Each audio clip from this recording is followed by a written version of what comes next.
ಸರ್ಕಾರಿ ಮಾದರಿಯ ಹಿರಿಯ ಪ್ರಾಥಮಿಕ ಶಾಲೆಗೆ ದಿಢೀರ್ನ ಭೇಟಿ ಕೊಟ್ಟು ಮಧ್ಯಾಹ್ನದ ಬಿಸಿ ಊಟದ ಅಡಿಗೆಯನ್ನು ಪರಿಶೀಲನೆ ಮಾಡಿದರು ಮಾಧ್ಯಮ ಜೊತೆ.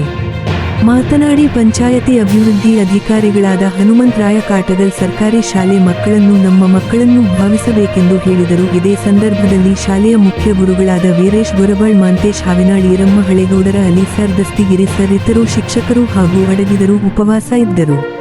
ವರದಿಗಾರರು ಚಂದ್ರಶೇಖರ್ ಕುಂಬಾರ್, ರೂರಲ್ ನ್ಯೂಸ್, ಮುದೇನೂರು.